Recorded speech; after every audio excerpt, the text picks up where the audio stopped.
Excited. Tomorrow we start 10 o'clock. This week we'll practice Tuesday, Wednesday, Friday, Saturday. During the week it'll be from 10 to 12. On Saturday it'll be at noon. The following week we'll go Monday, Tuesday, Thursday, Friday, and then the kids start spring break for the week from the 14th all the way to the 22nd, and then we'll be back that 23rd, and we'll go back to the Tuesday, Wednesday, Friday, Saturday, and then Tuesday, Thursday, Saturday will be the final week. And April 4th will be the spring game. We want to get as many people out there as possible. Our athletic department will have season ticket people out there so you can choose seats and all that great stuff so we can try and fill this place up. Show the support for the kids. It's been great so far. It's been awesome, and I know they're excited to get out there on the football field. The plan for spring ball, what do we want to get out of spring ball? Our idea to get out of spring ball is the expectation of how hard they're going to play. What we expect from them, there's no excuses.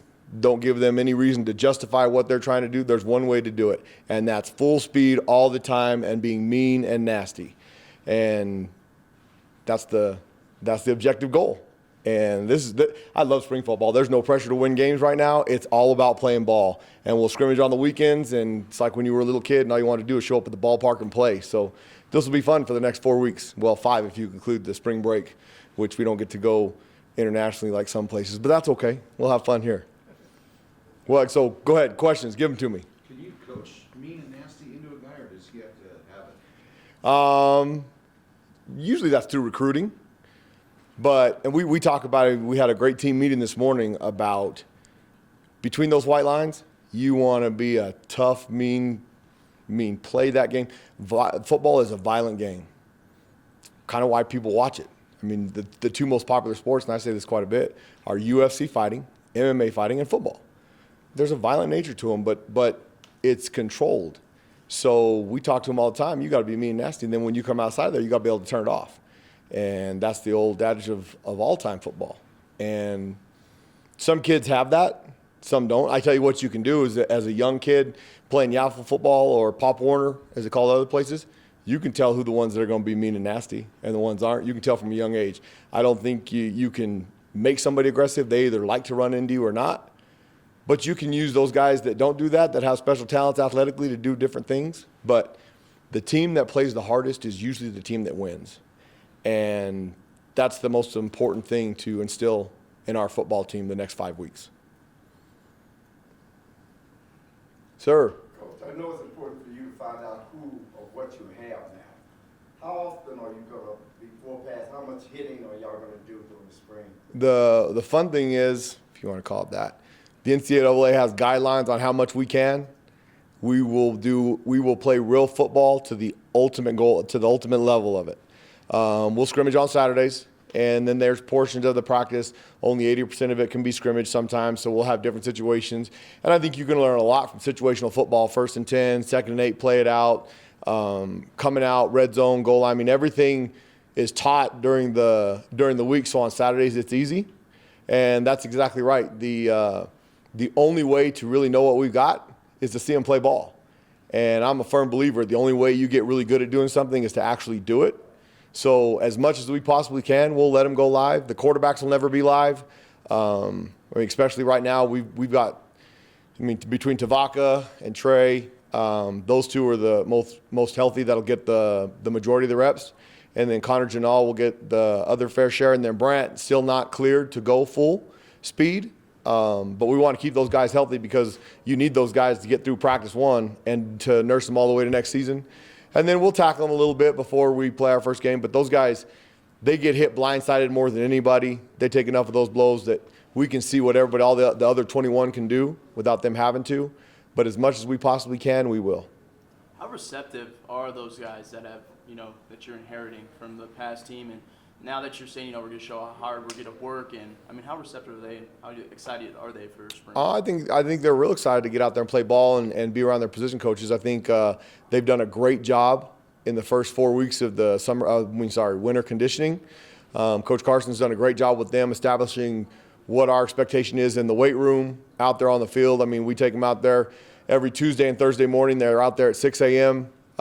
With the gear they're allowed to wear, whatever he tells them. A couple of those mornings it was below 20 degrees and they're out there in t-shirt and shorts. Every once in a while, he lets them wear a long sleeve, not very often. But I mean, that's all part of the training and getting them to think that they're tougher than they are until they actually become that tough. But I think they're excited to run into each other a little bit. We've been able to do some walkthrough stuff and all those good things. But it's not like real football. So I think they're excited. I mean, I know I am. Coach, you mentioned the quarterbacks. That's a position that's always going to be talked about, whether there's a starter coming back or not. And that's a position, stability's been, they've been searching for stability the last few years in that position. What have you seen from the guys that you have coming back this year, even though you probably haven't seen them on the field as much? On the field, I've only seen them play real football on tape. In the weight room, they've done a great job so far. And you nailed it. The quarterback is the one spot that can really define and change your team. I mean, even if you look at the next level of the 32 teams, there's 6 to 8 of them that have a great quarterback. The rest of those teams are trying to chase and either steal that quarterback or find one. I mean, look at all the hoopla that's going around Tom Brady and Dak Prescott right now because there's not very many of them. So in the college game, you can do some things offensively that give those guys a chance to be a little bit more successful. But if they're not the right personality and the right leader, you probably don't have much of a chance. And I think so far those guys have demonstrated they want to be the guy. They want to lead. Our guys have shown that they'll follow. But you have to be a great player to really get those guys behind you. And Tabaka has the most experience of those guys. So he should have the advantage. But we're going to compete. And we talked about it from the beginning. Everything's going to be about competition. So I look for a heck of a battle throughout the next 5 weeks. Were you happy to see Johnson win the 60? I thought that was awesome. We had the whole football team out there for the indoor championships this weekend to support those guys. I mean, we talk about it all the time. The number one goal in our program is to win championships, and LO won one. And so did Jay Griffin in the 4x4. And between Jay and Carlos in that 4x4, those two legs, the anchor leg by that, Carlos was unbelievable. I mean, they closed so much gap. Yeah, it was awesome. And so those guys were able to celebrate a championship on Saturday with Coach Franklin, so that was outstanding. So it was really fun to be there to watch him. I hope he can translate some of that when we hand him the ball and see what he can do with that speed. But shoot, that was pretty fast. I mean, and it was a great competition too. I mean, there's a couple videos from the sideline that were awesome. So that was exciting. It was fun. Are you, it seems like it's more of a mental thing right now, like you're trying to change the approach that these guys have off the field. Is that pretty accurate, or is it more like a schematics thing? Well, I'm a firm believer that if you want to invest yourself into something, you better be all the way in. And when you do that, and when you're more committed and your heart feels more into it, you're willing to put more out there to take a chance that you give everything up. And when I talk about losing, I hate losing more than I enjoy winning. It's because losing should hurt so bad that you just don't want to feel it. I mean, it should hurt you in your gut that you do everything you can to avoid it. And if you're totally invested in something, then the chances of you being successful are better. So I say it all the time, we're one university, one team. And I fully believe that. Now, part of that's probably because I grew up here as a huge Lobo fan, and I love every single one of these Lobo teams. I mean, we've had a great time. Friday night, one of our football players threw out the first pitch at the softball game. And they were in the outfield, and they were having a grand old time heckling some of the outfielders, I mean, in good fun. And I got a text message from Paul last night, our softball coach, about how awesome it was to have our guys there. Our guy showed up, and then Coach Birmingham, the baseball players showed up. I mean, there was a few baseball players out there, no shirts with UNM painted on their chest at the girls' softball game. I mean, that stuff's awesome. And then there was quite a few of them that were at the basketball game on Saturday night. And just goes to show you, I mean, Coach Weir had them guys playing hard. They beat the second best team in our league going into the tournament. Now we play San Jose State on Wednesday. We can get on a little 4-game roll, and who knows what's going to happen. We're on the other side. We're on the other side of the bracket of the Aztecs, so that's a good thing. We can avoid them to the championship if we play good. So I mean, I think when our kids are more invested, you got a chance to be more successful. How many total guys are going to be participating between now and the end of May? I mean, between the returners and the guys you were able to get through recruiting? We've got 4 new ones, or sorry, 3 scholarship. There's 4 walk-ons that we've joined us this spring. There will be a total of 82 out there, with the exception of 3 of them that have not been cleared yet to go full go. So we'll see 79 guys practice over the next 5 weeks. Hopefully, with prayers that they'll stay healthy, but those things happen. And I told them, you know, we'll get them ready before August 29th, and they'll feel so good on August 29th. After August 29th, that they still feel good, we're not very good. So they'll understand that too, and we'll get that a little bit out of them the next 5 weeks. Bob and those guys in the training room do a great job of pushing those guys to get them out there when they're ready. So you should see about 79 bodies flying around out there. It should be fun. What do you attribute, I mean, for all accounts, you guys felt pretty good because you didn't have that much time, and after the dust settled, you guys, got a lot of compliments. What do you attribute the success you had, Coach, in such a small time? I think the coaches did a great job of coming here with a plan. During the recruiting aspect of it, they executed that, did a great job of finding guys that were unsigned that could play ball. Now, that recruiting class looks good on paper. We'll see in a couple of years how good they really are. I mean, that's how you should rank recruiting classes. You should rank them 2 years after they come, and then find out how good they really are. But Like the Connor O'Toole, we happened to be there when he announced, and he said that you had. the night I got the job, the night that it was legal that Eddie offered me the job, I think I had signed my term sheet. I'm pretty sure I did. So we might have to go back and check records so I don't get in trouble. But I called him the second I could because I had a relationship with Connor because I was working on him at my previous school and knew him, knew what he was about. And so I called him instantly. He answered. And I'll say this, it put him on pause for a minute. I mean, he really, and I'm honored by it, he really took some serious consideration. But give Coach Ludwig and Coach Scally and Coach Whittingham at Utah some credit because they did a great job establishing a relationship, and that's what recruiting is all about. Those kids have to determine the people that they're going to be around and feel comfortable. He felt comfortable enough to have the conversation with me because we had known each other, but who was the whole staff going to be? None of that had been announced yet. So he would have been talk about blind faith, that would have been completely, he did a great job for what's good for him and his family. And all the New Mexico kids that I've talked to, I've told them, hey, we want you to be Lobos. We want you here. But if the best place for you is somewhere else, I'm going to help you because we're in this together. I'm a New Mexico kid. I'm going to help you what's best for you. And pretty soon, the majority of those kids, they'll stay here. And that was the angle, one of the things I guess he told me you mentioned is let's do this together, with you and me and a bunch of other guys. Is that like the approach that all your coaches said is we have a chance to kind of turn the page here and you have a chance to be, part of something special? Was that like a message that was for sure throughout the whole thing is don't look at our record the last 3 years or whatever. This is something where you can really be part of something special. Was that a big message? Yeah, I don't think we talked about much what's gone here the past couple of years because we didn't really have anything to do with it. You kind of sell your track record of who you are, what you've been, so that they know what they're getting into. Because right now, we don't have anything established here.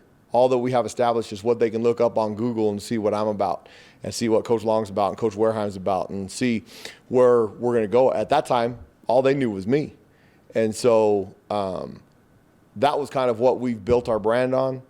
If you watch the social media stuff, join the hunt. We want those guys to be a part of us and to come with us.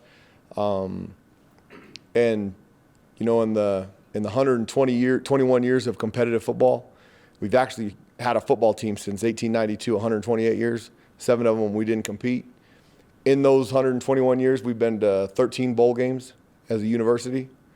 Well, of those 13, I've been a part of 6 of them here. And so kind of sold them on that. Hey, half of the success we've had here, I've been a part of it, whether I was a player, whether I was a coach, in some form or fashion, I was involved in 6 of them. And the only one that's eluded me right now is a conference championship at this school. So we're selling that. And I believe, I've said it's going to be a marathon, not a sprint. We're going to have a couple years where we might take some lumps. We're going to be competitive. We might take some, but year 3, 4, and 5, we're going to be competing for championships around here. And they believe it. That's what we're selling. How did we You said it's very. We're sitting 4th right now. We are 4th. We have 3 scholarships available. If we sign the right guys, we could finish 1st. We're not that far behind Boise, which is pretty shocking considering where we started with 0 commits 9 days before signing day. So those 3 scholarships we're going to put to our best player that'll help us win next year. I prefer that it be freshmen, but if there's a grad transfer out there that I think is going to help us win games next year, there's a chance that we could take that. And it don't matter. The position could be a quarterback, running back, a D lineman. It doesn't matter. We're going to take the best football player of those 3, preferably 2 of the 3 be freshmen, and that 3rd one, if they can help us win next year. And if they can't, then we'll find a freshman that will help us win. But we've got 3 left, so we're going to use those. Because there's always guys. The great thing about that is through spring ball, you'll come up with some grad transfers that thought they were going to have a bigger role at their current school. And then there's some freshmen out there that are going to get some test scores here that they took back in February, that all of a sudden they're going to be on the radar to qualify, that we know they can play. We're just waiting to see where they are on that scale. So it's good. It's positives. Now, head coaches tend to drift around at practice. You're not necessarily getting your hands dirty with a lot of the drills. The assistants kind of do that. What's your role going to be as a head coach? Are you going to be in there? We'll kind of figure that out tomorrow, I guess. You know, for 20 years, I've been in charge of the secondary group. The secondary coaches, they might get tired of me being around them. I might step in and take over a drill here and there. We'll see. But I'll try not to. You know, I'm not a micromanager. I learned that from Coach Long. So I'll let those guys do their job. But I'm not going to be bored. I promise you that. So we'll find something to do. If I have to find you, I'm going to look at the defensive end. There's probably. You gave the example of practicing in the cold to get it tougher. Uh-huh. Is there anything else you've done, or does it start tomorrow as far as that kind of Well, stuff? that part of it, no. I mean, there's been a lot of stuff, especially that we do in the weight room. We talk about it every day. Ends with some kind of competition, whether it be a wall sit, whether it be holding themselves in push-up position, whether it be hanging from the hanging bar, whether it be holding up 45-pound play. I mean, it doesn't matter. Every single day, the workout ends with something, and so all those things are just mentally tough. Find out. I mean, they're not physically hard, but they're physically demanding, and there's a couple kids that kind of seem to win all those deals, or they compete for to be one of the final 3 every time. So we kind of have identified who the mentally tough guys are from a physical standpoint. Now, what they have to figure out is, okay, we're going to go fast. We're going to play hard on defense. They're going to be expected to run to the ball every single time. If it's an incomplete pass, they treat it like a fumble. I mean, they don't get a break. On offense, Coach Wareheim has those guys dialed up to where they're on the ball. They're on the ball, ready to go tempo, every single snap. If we need to hold them at the line of scrimmage and move around to control the clock for 40 seconds, we're going to do that. And so for them to understand the expectation of how fast they need to get to the line of scrimmage or how fast they need to chase the ball, that's what they don't understand. And that's where the mental toughness aspect gets hard. Without two-a-days anymore, you don't have the opportunity to make them tough that way. You kind of don't need to because of summer conditioning. You can have them here all summer long, so they already come here in shape. But those things where you push them over the edge, where they physically and mentally don't think they can go anymore, but yet they can. And the Tuesday and Thursday mornings, one of the Tuesday mornings, it was 14 degrees. The wind, it was cold. I mean, it was. I've been the last 2 places I've lived, it wasn't very cold, so I've gotten kind of soft. I was still out there wearing shorts, and it was cold. But they didn't complain. It was cold enough to where the water bottles were freezing, and they'd have to break them to drink. So that was kind of cool. I haven't been around that in a long time. But there was nobody complaining, and nobody's quit yet. I say yet because we'll see how tough they are. It's not for everybody. The way we do things is not for everybody, and that's okay. Football's not for everybody. That's why football teams don't have hundreds of guys on them. They've got a tough select few. So it'll be fun. So is Hughes going to get a chance here? I mean, because He- with him being hurt, I know he's not going to play now, but Right. this fall he'll be able to. For sure. We're going into fall camp. We'll have the competition for quarterback will be open, unless one of those guys is just so good over the next 5 weeks that we don't need to. But yeah, no, I mean, And if Brant shows up and he's the best one, he's going to be the starter. So definitely, we're going to have competition all the way up until probably we'll name a starter a week to 10 days before the first game. Outside of that, it's going to be competition all the way up to the end. Yes, sir. Brian, did you have one? Yeah, the schedule you guys have for this year a bit different. A practice will be out of Albuquerque. You got a scrimmage coming up. How excited are you to go through that whole process and as you continue to try to get the community around this program? I'm glad you asked that question because I was going to have to get into a rant on something else. Here we go. Like I said, I love spring practice because there's no pressure to win games right now. That pressure will come starting August 29th. We are trying to build our brand both locally first and nationally. We've got a great brand. We've got great kids in this program, and I want everybody to see them.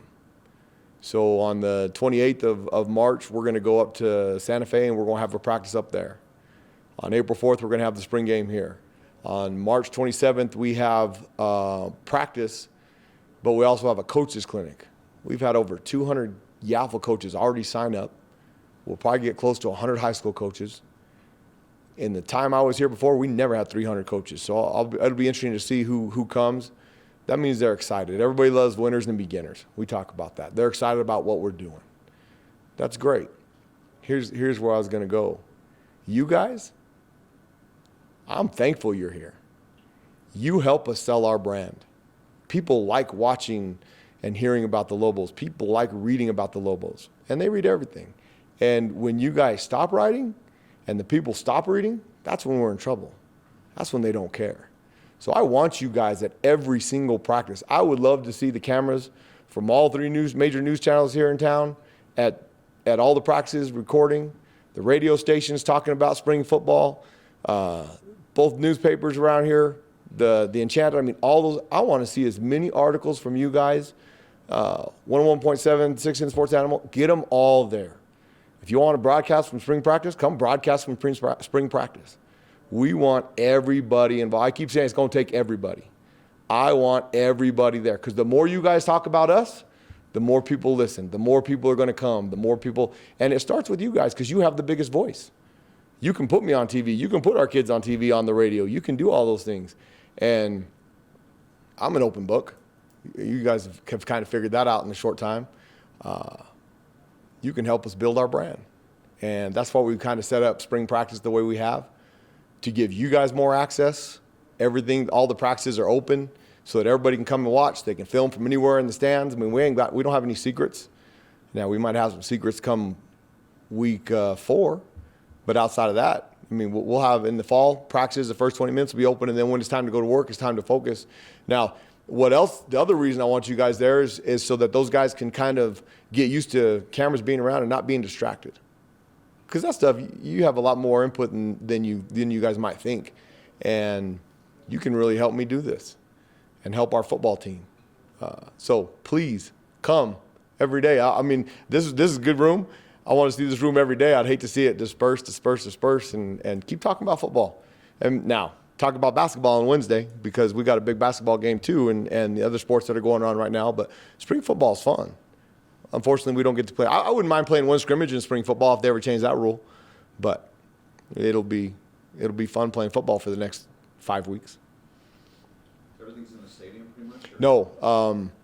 We will this week because they're doing some stuff out there in our practice fields, trying to continue to get them ready.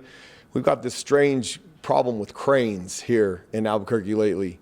And I noticed that when I first got into town, and they tore up a pretty good section of our field that they're still working on. Heck, I told them just throw dirt on it. We'll go out there and practice in the mud. I was okay. Water it before we go out there. It'll give them something else to not like, which is okay. But they'll do a great job of getting those things ready. And we're going to be tomorrow. We'll be in the stadium. Hopefully by the end of the week we'll be outside. But we'll be outside on the practice. We got a great facility here. We got beautiful practice fields that we can use. I think grass is always better for you if you can use it. So I've challenged those guys to get that thing ready. And they're working their tails off to get that done. So preferably now, they promised me it'll be pristine by fall, which is all I really care about because that's when stuff really matters. So hopefully we can practice out there on the grass fields. We've also got the soccer fields, which are the dormant Bermuda grass. I'm a big fan of grass. I like mowing grass and taking care of lawns, so I kind of put my 2 cents in over there with them this morning too. So we'll see how far that goes. And when you say cranes, you mean the bird? I'm talking about the birds cranes. Yes, they're so I get here the second day I take the job. I went out there and I was like, there was 400 of them out there. I just didn't want people to think it was like. No, that we tore it up with. Shoot. Hopefully, with all the stuff that we're going to do around here, where'd Eddie go? All the stuff we're going to do around here, we're going to need some cranes. So we'll have that problem too. But no, the birds, there was about 400 of them out there. And I'm not even joking. So we put some fake dogs out there. I don't think they worked, but we need to get some bigger Lobos out there to chase them around. Did you mention anybody else that was injured besides Hughes in the spring ball? It won't be able to play. I can't remember if you did or not. I did not go into that. Right now, full speed. I don't think Devin Sanders will be full speed at linebacker yet. We'll see. Elijah had a little bit of a strain at the track meet in the 60 on Saturday. He assures me that he'll be able to go, so we'll see there. Jeff Jones has been in a walking boot, but he's supposed to be cleared. Cam Miller will not go through spring ball because he had surgery on his knee that he won't be ready until summer. And this is all off the top of my head, so any of those. Tyson will not go through spring ball. Had surgery on his lower extremities, and they don't want to. He thought it was going to be 6 weeks from the time they did it to the time he was done. Well, that was 6 weeks to being able to run full speed and stuff. So he's close to that. That one doesn't bother me because he's proven he'll be ready by fall. Trying to think who's over there in the. Those are the main ones right now that I know of. What you guys will see as you come out to practice, our strength coach, those guys that can't practice because they're hurt, they won't be hurt very long if they're not seriously hurt. So that's a good thing to have. You guys will see that on practice too. Do you have a feel for what is a strength that you have coming in based upon offensive and defensive schemes? What positions might be, up to snuff? Where I know where the deepest definitely is running back. Now, we don't have a big giant running back that you would traditionally use on a short yardage. We've got some speedy guys that are pretty powerful. That's probably the deepest position. Our second deepest position is probably in the secondary between corners and safeties, where we have the most bodies. And now, until they get out there and tackle somebody and throw their bodies around, you don't truly know what you have. But athletically, I mean, we move around good. They've got great feet. They can flip their hips. Some of them have some length. So the secondary and the running back seems to be the two that are ahead of everybody else. The credit, I mean, and you should give this credit to the previous staff. In the thing that I enjoyed the most about our football team, watching on tape and not really knowing who they are. If you watch the last 2 home games, Hawaii and Utah State, they're getting throttled, and the kids never quit. They made games of it. So that says something about their character, and it starts there. If you have that, at least you have a chance. The last 5 weeks of being around our guys in the weight room, and I'm down there in the weight room with them every day, watching and seeing what they're doing. I mean, evaluating them every way we can. They're fun to be around. See how fun they think I am to be around after 5 weeks, but I'm excited about that. It'll be good. So they're a good group of kids that they're going to be a competitive bunch. They're going to learn how to do that. So it'll be good. You talked about working hard, and I mean, obviously that's the thing that you want to preach. But do you have any other type of goals that you want to set? I mean, since you're starting from scratch, basically. I mean, really, you know what? Our mantra has always been effort, assignment, make plays. It all starts with effort. And when I talk about our expectation of what effort is, right now they have no idea. And so, of course, we want to do the X and O's and the schematics and get certain things out of those. I mean, we've installed so many coverages on defense, and we've installed our personnel groups on offense, and they're going to be coached and taught every day. I mean, the meeting room, you really find out where coaches are good teachers or not. And that's 90% of coaching is teaching. It's in the classroom where, and my 5-year-old Abby that has Down syndrome, and then my 21-year-old Cole, those two, they learn different. And as a coach, both of them help me understand that when you look in your position room and you see somebody's looking at the board and there might be 8 of them that get it and one of them doesn't, well, then you better teach it a different way. And it might be one-on-one. It might be just explaining it differently. So we'll find out how good our coaches are over the next 4 weeks of how far we can get into our playbooks and installed. But if they don't play hard, it don't matter what X and O's you have. So I'm going to keep screaming to the rooftop. Our expectation of how hard they are going to play is all I'm worried about for the next 5 weeks. Anything else? Danny, how different has the transition been coming to a school that you're so familiar with as opposed to maybe going to a new place as a first-year head coach? I mean, there has to be some advantages coming back home. I think there's some advantages. The great advantage is everybody's always nice to new people, but shoot, I'm related to half of them, so that they have to be, I guess. That's been walking up the stairs in this building every day since I got here in December. It's amazing. I mean, I was gone for 12 years, and it seems like I didn't skip a beat, like I wasn't gone.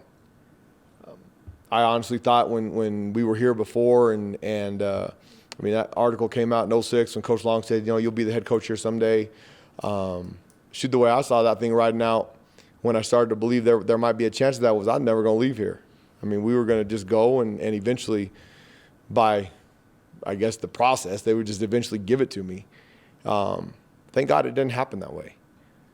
Going away and doing exactly what you said, figuring out how to do an install at a new spot like we did when we got to San Diego State, and then going away from Coach Long and doing it on my own at Arizona State, and my time that I spent under Coach Edwards, those prepared me for this opportunity.